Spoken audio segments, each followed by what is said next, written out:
Hello, good day everyone. So I am Marilyn S. Bayno and I am one of your teacher this session. And we are going to discuss the stage 6 of Erikson's psychological stages, which is the intimacy versus isolation during the early childhood.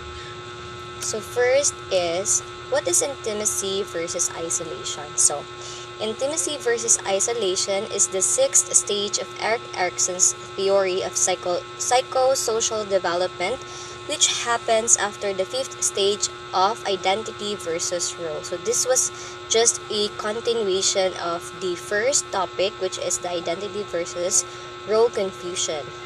The intimacy, the intimacy versus isolation stage takes place during young adulthood between the ages of approximately 19 to 40 years. So remember that this stage happens at between the age of 19 and 14 years. So the major conflict of this stage of life centers on forming intimate, loving relationship with other people. At this stage leads to fulfilling relationships. Struggling at this stage, on the other hand, can result in feeling of loneliness and isolation. So this is the one of the behavior of a person during the early adulthood. So which is the intimacy versus isolation. To dig more deeper about this topic, let's continue to tackle this. So what is intimacy? First, let's tackle the intimacy. So, with the word intimacy, many people associate this word with sex. But as to Erikson, he described this as an intimate relationship as those characterized by the following, which is closeness, honesty, and love. So, dili ra di ay, the word intimacy, if you hear the word intimacy, many people associate this word to sex. But ka Erikson, dili lang sex ang meaning sa intimacy, but also closeness, honesty, and love. Not just those sexual intercourse, but also how close you are to the person, how honest you are to the person, and also the way you show love to the person. That is also called as intimacy. And next is um, yeah, that is intimacy. So the Erikson believed that it was vital to develop close, committed relationship with other people. As people enter adulthood, these emotionally intimate relationships play a critical role in person's emotional well-being. So all of us, kita tanan ni undergo aning a stage, obviously because each one of us feel kanang makasuway jud siya o kaning love makasuway ka maka-feel ka or maka-engage ka romantic relationship, maka-engage ka og um relationship with other people, not just for a romantic relationship but also to your friends, to your families and cousins, and etc. You can express your intimacy not just with your romantic lover but also to your family, to your friends, and other people, not just to your boyfriends or girlfriends. So romantic and sexual relationship can be an important part of the stage of life. So, but intimacy is more about having close, loving relationships. It includes romantic partners, but it can also encompass close, enduring friendship with people outside of your family. So, as what I've said, dili ra ang intimacy not just revolve around girlfriend, boyfriend thingy, but also to your friends, like best friends or just your circle of friends. Intimacy involved already in that space or in that era. So the multiplication of this psychological stage is promiscuity, which means Erikson calls maladaptive form promiscuity, which is refers to the tendency to become intimate freely, to easily and without any depth to your intimacy. This can be true of your relationship with friends and neighbors, even your whole community as well as lovers.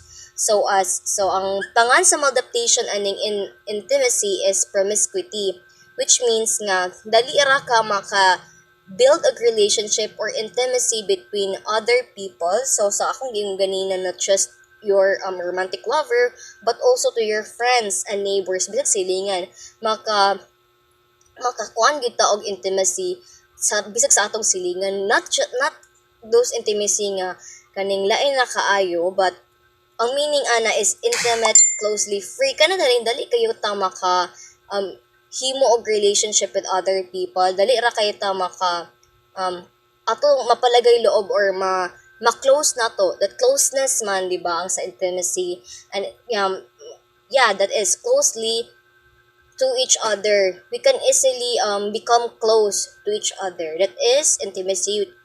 Erikson defined it not related to sex or sexual intercourse, but due to closeness, honesty, and love. That is intimacy. So, how to build intimacy?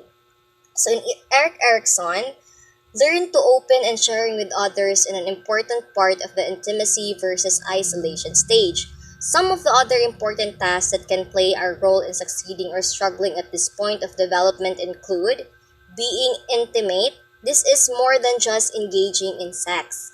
It means forging emotional intimacy and closeness. Intimacy does not necessarily have to be with a sexual partner. People can also gain intimacy from friends and loved ones. So being intimate doesn't just revolve around balik-balik na ko na siya, doesn't just revolve around being a girlfriend or boyfriend, but also it can be to your close friends, where you can gain intimacy from your close friends and loved ones like families, where you showed your love, your closeness, your honesty to someone, and but not you show your intimacy through that aspects, but not to the sex part. So next is caring for others. So part of being able to form strong relationships involving being able to commit others for the long term. So yeah, intimacy is one way also for building a strong relationship with one another. Kay diri naman ta maghatag man ta sa ato ang loyalty, sa ato ang honesty ug trust sa usa ka tawo. That is caring for others. Next is making commitments. It is essential to be able to care about the needs of others. Relationships are reciprocal. Getting love is important at this stage, but so is giving it. So, this making commitments, like relationship is also a give and take. Both of us, or both two, can benefit from each other. Kay dili raman ang usa may mohatag sa love, but both of them give love, honesty, importance, and also loyalty to each other. Next is self-disclosure, which means this involve sharing part of the self with others while still maintaining a strong sense of self-identity. Self-disclosure also means self-love, where dili nimo tanan ihatag imuhang love, imuhang trust, imuhang loyalty, imong honesty, but magbilin pug ka sa imuhang self, imong kaugalingon. Kay ana man jud na dapat dili nimo i-give imong all sa usa ka tawo, dili not just for a lover but to your friends. Kay sometimes they have the initiative or they have the tendency to betray you. So what causes intimacy versus isolation? Before I proceed to isolation, let's discuss this. So intimacy requires being able to share parts of yourself with others, as well as the ability to listen to and support other people. When this happens successfully, you gain the support, the intimacy, and companionship of other person. But sometimes things doesn't go smoothly. You might experience rejection or other responses that causes you to withdraw and isolate yourself. It may harm your confidence and self-esteem, making you warier of putting yourself out there again in the future. So intimacy also, so as akong giingon, dili i-give ang all, because ang intimacy, giving intimacy to other people, or letting yourself be open to others, na tendency nga mapasakitan kanila, that will result nga imong i-isolate ang imong kaugalingon, which is isolation ang term niyan, which is i-discuss nato ron. So yes, part diba sa intimacy ang mo close ka sa usa ka tawo, but due ani tungod sa ani nga pamatasan or behavior, makakosa ni siya og isolation sa usa ka tawo if musud na to siya ang katong mga traumatic experience nga kaning nakasuway siya nga gibetray, gibackstab sa iyang friend, muna yung makakuan nga maka-loss sa iyang self-esteem or self-confidence nga maka-cause nga i-isolate niya ang kagalingon which is isolation. So next topic is isolation. So we are done with intimacy. So let's proceed to the next topic, which is isolation, since it is intimacy versus isolation. So what's in isolation? So this refers to inability to form relationship or connection to others. From the word isolation, this is a time where you isolate yourself. You are already distancing yourself from others. This is your inability to connect with others, like dili na mo makig-friends sa lain, imo na hilig na kang mag-usa or mag-inusara. So isolation can happen for a number of reasons. So factors that may increase your risk of becoming lonely or isolated include childhood experience, including neglect or abuse. So one of the reason why you isolate yourself is the childhood experience that you felt that you are neglected and abused, kanang mga child nga gipang abuse sa parents, such as parents but experience bullying sa abuse sa iyahang ka-age, like that, mga traumatic childhood experience. This can be a reason why you isolate yourself. Next is the divorce or death of a partner, family, or parents. The divorce or death of loved ones. One of the reason why some child or some people isolate themselves is because sa kaning ilang family problem, like ilang both parents is divorced, kanang nagbuwag ba niya, kaning makakos ba ini siya og traumatic experience sa usa ka bata, especially kung ang pagbuwag sa ilang parents is not in good terms. And also the death of a partner, family, or friends. Usa siya sa pinakasakit nga experience sa usa ka tawo, this can cause them to isolate themselves because feel nila is dili na sila complete as a person. Next is fear of commitment. Fear of commitment, kanang fear mo commit, like example for a relationship, dili siya ganahan maguyab-uyab kay mahadlok siya masakitan, or even in friendship, dili siya ganahan makig-friends sa iyang sa mga tao, dili siya ganahan makig-close sa mga tao, dili siya ganahan i-open up iyang self sa usa ka tao, since mahadlok siya commitment, mahadlok siya nga makig-close kay basin masakitan ra siya in the future, like i-betray ra siya sa iyang friends. Fear of intimacy. So one of the reason of isolation is fear of intimacy, closeness. Kaning fear sa usa ka tawo nga makik-close sa usa ka alaing tawo, muhatag sa iyang trust, muhatag sa iyang honesty, iyang loyalty, makik-close. Yeah, from the word fear, yeah, mahadlok siya mo open up for herself. Yeah. So as what I've said, inability to open up, dili siya hilig mo open up of sa others, like iyahang sarlinhon or iyahang kaning idibdib ra, iluom ra niyang iyahang mga problems, is iyang gusto is mas prefer siya nga mag-inusara siya compare sa naa siya kasandigan or ka open up sa iyang problem, like friends. So past relationships, yeah, one of the reason is katong naka-experience na siya but kaning galing past experience about ani is traumatic, like kaning dili successful ang relationship sa iyang friends, sa iyang boyfriends or girlfriends, like failed ilang relationship because of cheating, mga trust issues. Mao na nadihan na siya musod nga na-isolate ang ilang kaugalingon since they fear it to happen again. Madlok sila nga mabalik nga mahitabo tong mga traumatic experience na ilahang na experience sa past, like kaning dili na sila ganahan nga ma-experience to kay bawo naman sila sa feeling nga sakit siya kung mahitabo og balik. So ilahan na lang is ilang isolate ilang kaugalingon para ma-avoid to, ug usa pa sad ana is konsad kaning dili sila ganahan nga mabalik ang sa una. So troubles with self-disclosure. So aside from that, dili ra sa laing tao siya mahadlok or nag-doubt, but also sa iyang kaugalingon. Mismo sa iyang kaugalingon dili siya confident.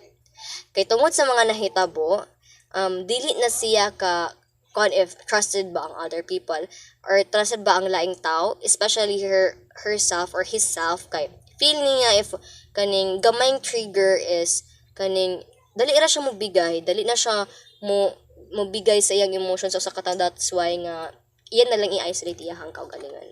So the malignancy in the isolation, or the another term of isolation is exclusion, which means refers to the tendency to isolate oneself from love, friendship, and community, and to develop a certain hatefulness in compensation for one's loneliness. So, this doesn't mean um, ang ato ang pagkatao is not just nga atong ihatag ang ato ang trust, not or believe sa usa ka tao, not just for the love or friendship but also to our community. Pwede din nato ni ma-experience ang isolation not just to our friends, to our loved ones, but also to our community, whole community. Mura na kag aloof na ka nga pagkatao is wala na kay saligan, kay feel nimo each one of person nga imuhang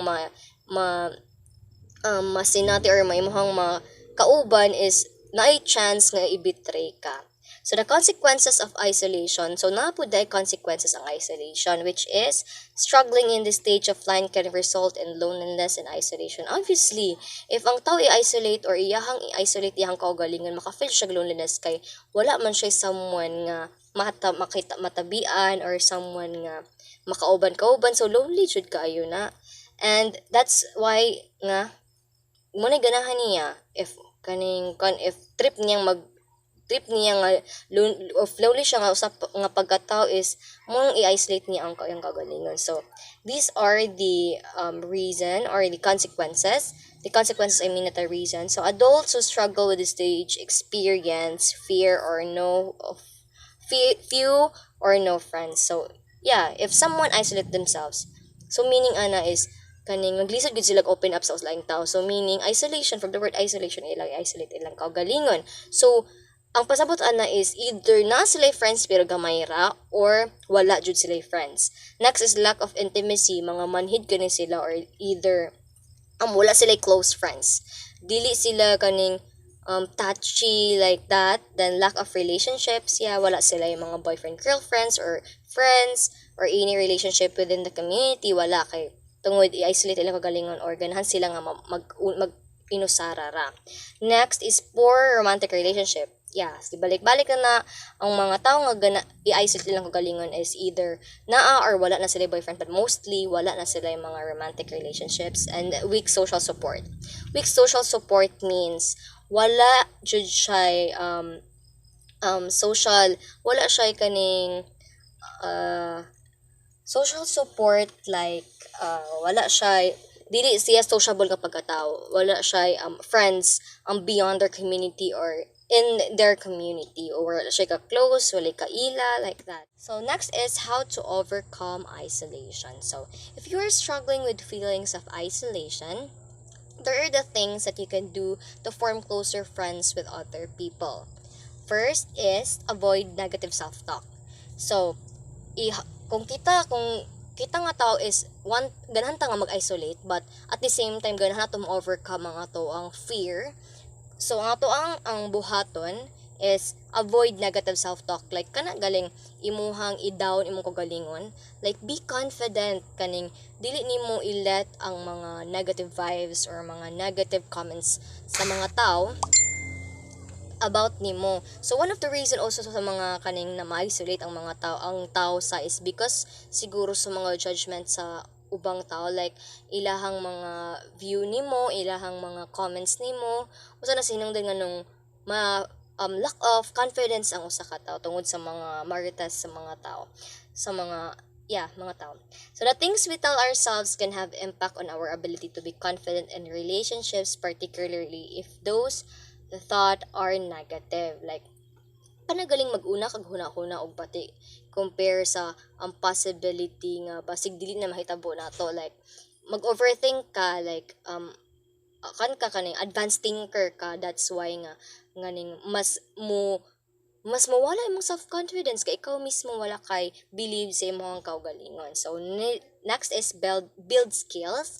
Sometimes practicing social skills can be helpful when you are working toward creating new relationships. So consider taking a course in social skills in different situations each day.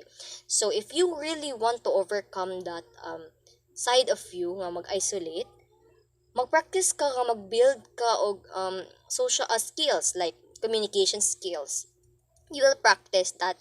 But before nga mo engage ka sa bigger crowd, imo na siyang i-practice first sa imuhang family, sa imuhang circle of sa imong group of family, sa imuhang or di sa silingan, sa inyong not necessarily sa tibok barangay but just sa imuha sang community kanang sa imuhang gipuy-an dapit diha magsugod.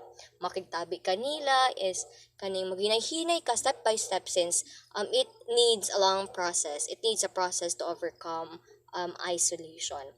Next is practice self-disclosure. Being able to share aspect of yourself can be difficult, but you can get better at it through practice. So, sa ganina, di ba, usa man sa reason nga, um, one of characteristic of isolation is katong avoid of self-disclosure or no self-disclosure or fear to disclose his or herself. So, dari, practice ito nga itong i-disclose. So, what is disclosure? Kanang galing i-open up na itong kagalingon sa laing tao. Like, mo share ta sa to ang mga experiences to others para dili gali siya matigom nato at nindot man na sa feeling nga pagawas gud nato ang ato ang gibati. That's why we should practice self-disclosure and we can practice this sharing our problems to our family. Ato man jong first nga masandigan or atong masumbungan is ato man jong family na dili man ang ato ang friends.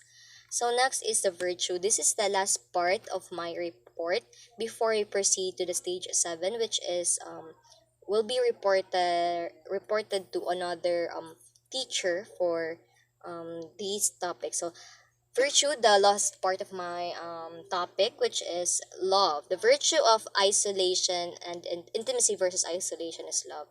Really, love is part of this the like good kay ang isolation manggod o ang intimacy manggod mag-involve mag yung love. So ang intimacy ang isolation sad mag-involve sa love kay kailangan the reason why manggod nga ang tao nagka-isolate is because of failed of love. Kana jud love ang gugma gid sa usa ka tawo not romantically but also to the people around him or her. If feel niya if walay love niya, diha na gina niya iyahang i-isolate iyang kagalingon or iyahang i-distance iyang kagalingon sa laing tao. So love in the context of this theory means being able to put aside differences and antagonism through mutuality of devotion. It includes not only the love we find in a good marriage, but the love between friends and the love of one neighbor, co-worker and patriot as well. So love, we didn't just find love with our partners. Like, yeah, we can't just find love with our partners, but also to our love, to our friends, to our neighbor, to our coworker, even classmates, and as well as our companions, mga friends nga pinaka-close nga friends or mga kaning random lang nga tao. Yeah, many there are many versions of love, but according as what I understand in this topic, love really matters, especially in building relationship or in building connections of other people. Kay dili man ka makabit og connection kung walay love, dili romantically love, but the likeness kanang mga kung ganahan ka sa usa ka tawo ganahan jud ka makik-connect niya or makik-close. So that's how my topic end. Thank you.